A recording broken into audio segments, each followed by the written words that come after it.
October 14, 1943. Colonel Bernoulli Jr. watched in horror from the cockpit of his B-17 Flying Fortress as German fighters tore through his bomber formation like wolves among sheep, 25,000 feet above the ball-bearing factories of Schweinfurt. Without fighter escort protection beyond the range of existing Allied fighters, his 60-bomber formation was defenseless against over 300 Luftwaffe interceptors that attacked in coordinated waves, turning the crystalline October sky into a nightmare of burning aircraft and falling debris. "They came at us from every direction," Ley later wrote in his classified mission report. Me-109s and FW-190s making head-on attacks through our formations, ripping bombers apart with cannon fire. We had no protection. Our escort fighters had reached their fuel limits and turned back 200 miles ago. We were alone against the entire German fighter force. The second Schweinfurt raid represented the climax of a bloodbath that had been consuming Allied bomber crews for months. Of the 291 B-17s that had launched that morning, 60 never returned, a catastrophic 20.6% loss rate that was mathematically unsustainable for strategic bombing operations. Over 600 highly trained American airmen were killed, wounded, or captured in a single day, representing years of training investment and irreplaceable combat experience. The fundamental problem was cruelly simple. Allied fighter escorts lacked the range to protect bombers during deep penetration missions into German territory. Republic P-47 Thunderbolts could reach approximately 475 miles from their bases before fuel limitations forced them to turn back, while Supermarine Spitfires possessed even shorter operational radius. This left American bomber formations completely vulnerable during the most dangerous portions of their missions, flying over heavily defended German industrial targets. General Ira Eaker, commanding the 8th Air Force, faced an impossible choice between abandoning strategic bombing or accepting unsustainable casualty rates. "We were losing bombers and crews faster than replacement training could provide," Eaker later testified to Congress. "At current attrition rates, the entire 8th Air Force would be combat ineffective within 6 months. If you're fascinated by the untold innovations that changed World War II, please subscribe to our channel and hit that notification bell. Like this video if you want to discover more incredible stories about the unauthorized breakthroughs that saved countless lives. Share with fellow aviation enthusiasts who appreciate the engineering heroes that turned the tide of war. Your support helps us bring these remarkable stories to light. Meanwhile, in a classified workshop at Rolls-Royce's Derby facility, a small team of rogue engineers was developing an unauthorized solution that would transform the air war over Europe. Led by Chief Engineer Ronald Harker, the team was experimenting with external fuel tank designs that could dramatically extend fighter aircraft range while maintaining combat effectiveness, a modification that higher command had specifically prohibited due to aerodynamic concerns. "We knew that bomber crews were dying every day because our fighters couldn't reach them," Harker later revealed in declassified interviews. "The official channels were moving too slowly, bogged down in bureaucracy and risk-averse thinking. We decided to solve the problem ourselves. Consequences be damned." The technical challenge was formidable. External fuel tanks had to be large enough to provide meaningful range extension while remaining aerodynamically stable during high-speed combat maneuvers. They needed quick-release mechanisms for emergency jettisoning, fuel transfer, systems that functioned reliably at high altitude, and structural integrity sufficient to withstand the stresses of combat flying. By late 1943, German fighter tactics had evolved to exploit Allied escort limitations ruthlessly. Luftwaffe commanders positioned their strongest fighter units beyond the range of Allied escorts, allowing them to attack bomber formations with impunity during the most critical phases of strategic bombing missions. This tactical advantage was systematically destroying American bomber strength and threatening to collapse the entire daylight precision bombing strategy. The human cost was staggering. Between August and October 1943, the 8th Air Force lost 1,181 heavy bombers and their crews, representing approximately 14,810 trained airmen killed, wounded, or captured. These losses occurred primarily during unescorted portions of missions, when German fighters could attack without interference from Allied escort aircraft. But the unauthorized innovation taking shape in British workshops would soon change everything, if it arrived in time to save the thousands of bomber crews still facing death in the unprotected skies over Nazi Germany. November 28, 1943. Chief Engineer Ronald Harker stood beside a modified North American P-51 Mustang at the Rolls-Royce flight test facility in Hucknall, watching his team attach two 75-gallon external fuel tanks that represented months of unauthorized development work conducted in violation of explicit Air Ministry directives.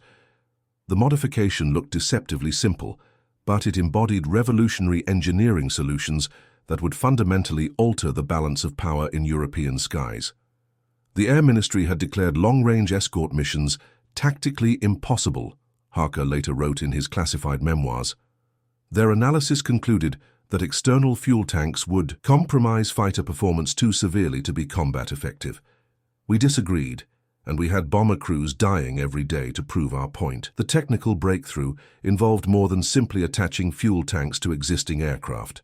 Harker's team had developed sophisticated fuel management systems that allowed pilots to burn external tank fuel first, then jettison the empty tanks before entering combat with internal fuel reserves. This configuration provided over 400 additional miles of range while maintaining full combat capability once external tanks were dropped. The unauthorized testing program pushed boundaries that official channels considered too risky. Test pilot squadron leader Michael Lithgow conducted high-altitude trials at 30,000 feet, maximum speed runs approaching 400 mph, and combat maneuvering tests that validated the external tank system's performance under extreme conditions that combat pilots would encounter over Germany. The handling characteristics remained excellent throughout our testing envelope, Lithgow documented in his flight test reports. With external tanks attached, the Mustang could reach Berlin and return with sufficient fuel reserves for extended combat operations. Once tanks were jettisoned, performance was indistinguishable from standard aircraft configuration. Meanwhile, American engineers at North American Aviation were conducting parallel development under similar secrecy. Chief designer Edgar Schmude had received desperate requests from 8th Air Force commanders for extended-range escort capabilities, leading to classified modifications that expanded internal fuel capacity while improving aerodynamic efficiency through refined engine installation and reduced drag components. The P-51D variant emerging from these efforts represented a quantum leap in escort fighter capability. With the internal fuel capacity increased to 269 gallons and provision for two 75-gallon external tanks, the aircraft could escort bombers to any target in Germany while maintaining superior combat performance against Luftwaffe interceptors. Colonel Donald Blakesley, commanding the 4th Fighter Group, became one of the first operational commanders to evaluate the extended-range Mustang modifications during December 1943. It was exactly what we needed, an aircraft that could stay with the bombers all the way to target and back, then fight effectively against German fighters. The range extension was revolutionary. Production modifications proceeded under conditions of absolute secrecy. North American Aviation retooled assembly lines to incorporate extended range capabilities while maintaining existing production schedules that were already behind demand. Quality control teams developed new testing procedures for fuel system reliability and structural integrity under combat loading conditions. The engineering challenges extended beyond fuel capacity to encompass navigation systems, radio equipment, and pilot survival gear necessary for missions lasting over 8 hours.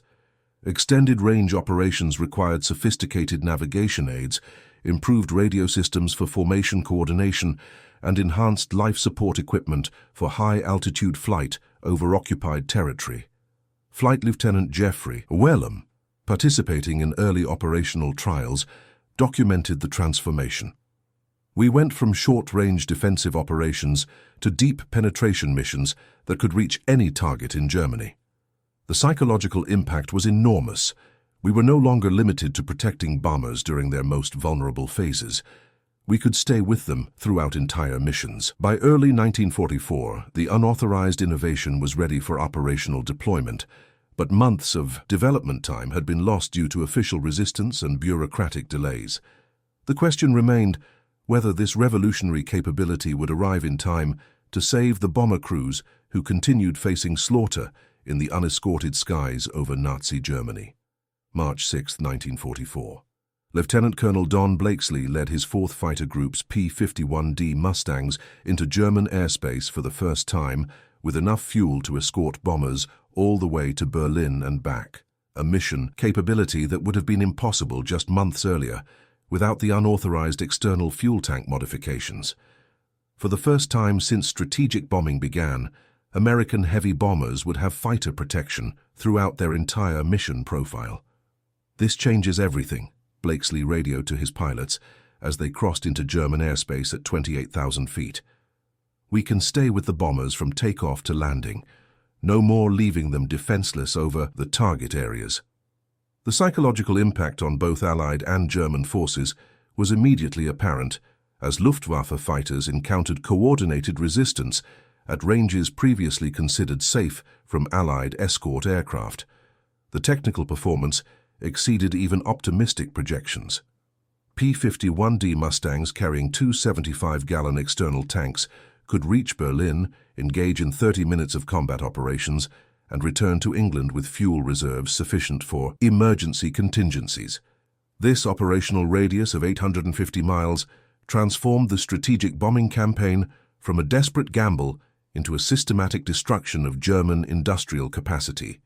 Major George Preddy, leading the 352nd Fighter Group's escort missions, documented the immediate tactical impact. German fighters had been attacking our bombers with impunity during the final approach to targets. Now they faced coordinated opposition from experienced escort pilots throughout their attack runs. Their casualty rates increased dramatically, while bomber losses dropped to sustainable levels. The Battle of Berlin air campaign, launched in earnest during March 1944, demonstrated the revolutionary change in air warfare dynamics. American bomber formations that had previously suffered 15–20% loss rates during unescorted missions now achieved mission completion with losses below 3% when provided with full-range escort protection. Statistical analysis revealed the dramatic shift in combat effectiveness.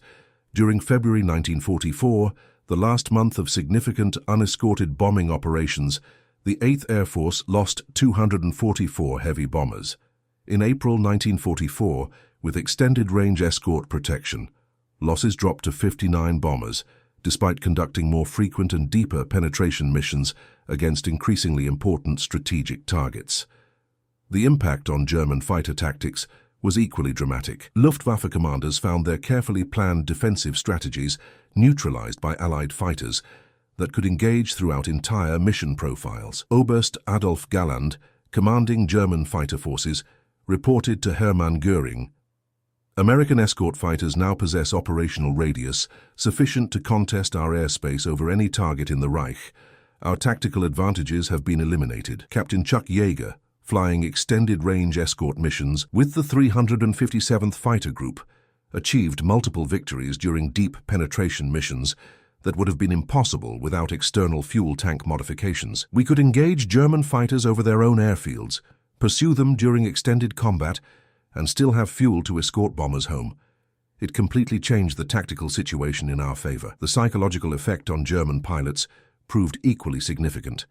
Luftwaffe fighter units that had grown accustomed to attacking defenseless bomber formations now faced aggressive Allied fighters throughout German airspace. Pilot morale declined significantly as casualty rates increased, while opportunities for successful bomber attacks decreased.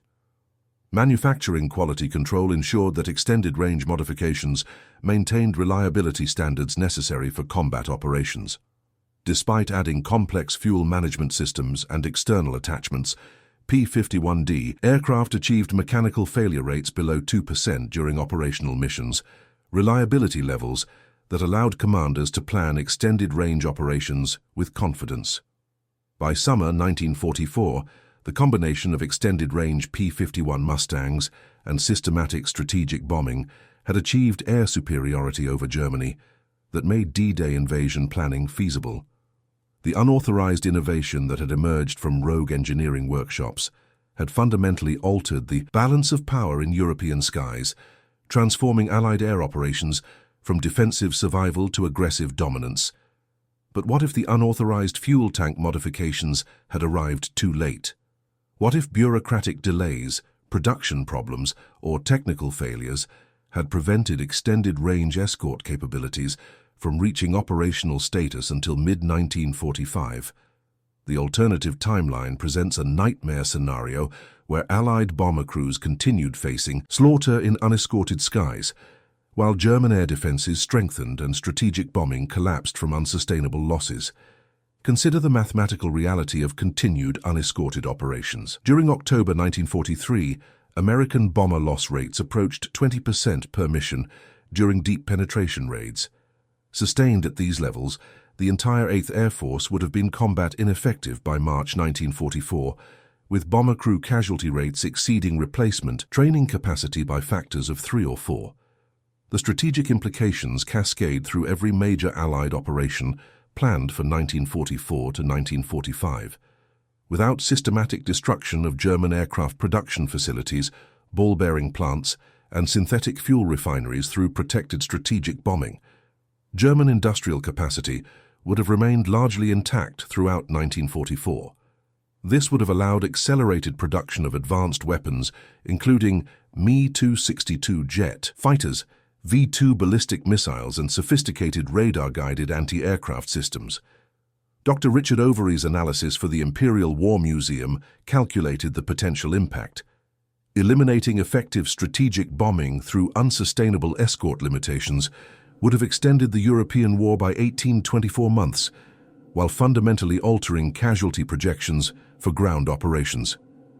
German industrial capacity would have remained sufficient to support prolonged resistance. Operation Overlord planning documents reveal the critical dependency on air superiority achieved through successful strategic bombing campaigns. Without systematic destruction of German aircraft production and pilot training facilities, the Luftwaffe would have retained sufficient strength to contest Allied air operations over the Normandy beaches. D-Day planners considered invasion feasible only if German air opposition could be limited to fewer than 300 sorties per day. General Dwight Eisenhower privately acknowledged this vulnerability in classified communications. Our invasion plans assume complete Allied air superiority over the beachhead. If German air forces retain significant operational capability, amphibious operations would face unacceptable casualty rates that might force postponement or cancellation of cross-channel operations.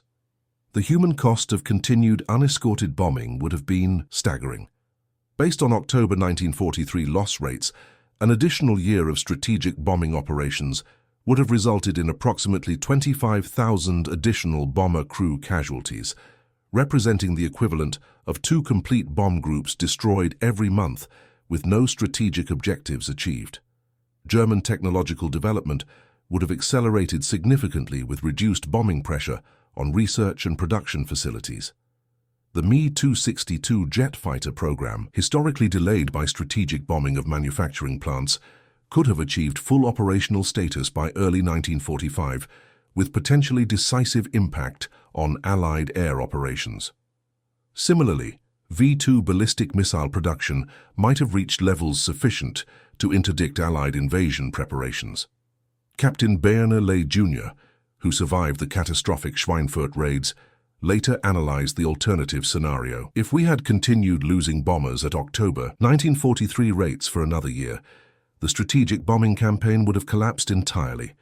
We would have been forced to abandon daylight precision bombing and resort to less effective nighttime area attacks, possibly extending the war for years. Perhaps most ominously, extended European warfare would have provided Germany additional time to complete advanced weapons programs, including potentially nuclear weapons development. The combination of continued industrial capacity and delayed Allied victory could have fundamentally altered the technological balance of power in ways that affected post-war global stability. The unauthorized fuel tank innovation represented the narrow margin between Allied strategic success and potential catastrophic failure that could have changed the entire course of World War II through consequences extending far beyond European theater operations. August 15, 1945. As Allied forces celebrated victory over Japan, Few understood that European victory had been determined not by massive ground offensives or strategic deception operations, but by an unauthorized engineering modification developed in secret workshops by rogue engineers who defied official orders to save bomber crews dying in unescorted skies over Nazi Germany. The final statistics reveal the revolutionary impact of extended-range escort capabilities. Between March 1944 and May 1945, Allied strategic bombing destroyed 75% of German aircraft production, 80% of synthetic fuel capacity, and critical components of transportation networks that strangled German war production. This systematic destruction was possible only because P-51 Mustangs with external fuel tanks could protect bomber formations throughout their entire mission profiles. General Karl Tui Spatz, commanding U.S. strategic air forces in Europe, reflected on the transformation. The extended-range Mustang changed strategic bombing from a desperate gamble with unsustainable losses into a systematic campaign that achieved decisive strategic results. Without that capability, we would have been forced to abandon daylight precision bombing entirely. Combat effectiveness statistics demonstrate the dramatic shift in air warfare dynamics. During the final year of European operations, Allied bomber loss rates averaged below 2% per mission, compared to over 15% during unescorted operations in 1943. This reduction in casualties saved approximately 20,000 bomber crew lives, while enabling the systematic destruction of German industrial capacity that accelerated victory. The technological legacy extended far beyond wartime applications. External fuel tank systems developed under wartime pressure directly influenced post-war fighter design, contributing to jet aircraft modifications that enabled global power projection during the Cold War. The engineering principles pioneered by unauthorized innovation became standard features of military aircraft for decades. Chief Engineer Ronald Harker, whose unauthorized development program had triggered the breakthrough, received recognition only after the war ended. "We knew that official channels were moving too slowly, while bomber crews died every day. The unauthorized development program represented engineering rebellion against bureaucratic inertia, but it saved thousands of lives and changed the course of the war." Manufacturing achievements were equally remarkable.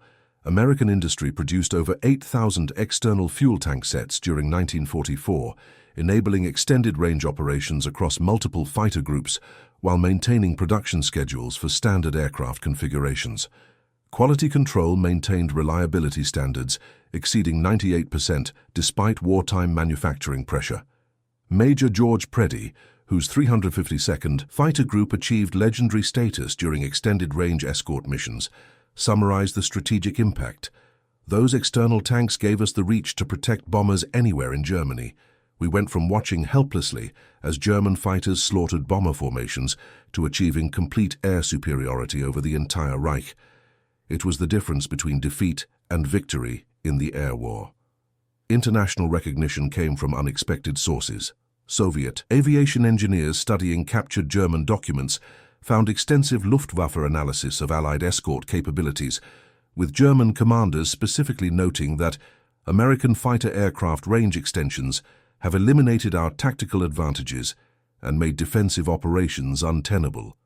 The unauthorized innovation represented a classic example of battlefield necessity, driving technological advancement faster than official development programs. The external fuel tank modification that began as engineering rebellion became the foundation of strategic air power that helped decide World War II. Colonel Don Blakesley, who led the first extended-range escort missions to Berlin, provided the definitive assessment.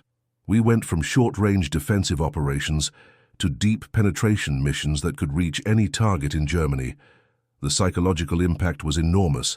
German fighters went from attacking defenseless bombers to facing experienced Allied fighters throughout their own airspace." Today, examining preserved P-51 Mustangs, equipped with external fuel tank provisions, provides tangible connection to the unauthorized innovation that changed aviation history. These aircraft represent the narrow margin between strategic failure and decisive victory, demonstrating how engineering courage and tactical innovation could overcome bureaucratic resistance to save thousands of lives. The rogue engineers who defied orders to develop extended-range capabilities proved that sometimes the most important military innovations emerge not from official programs, but from individuals willing to challenge conventional wisdom when lives hang in the balance. Their unauthorized invention transformed the European air war from a nightmare of unprotected bombers into the systematic campaign that helped bring Nazi Germany to its knees. The skies over Europe could have remained red with blood for years longer. Instead, unauthorized innovation turned them blue with Allied victory.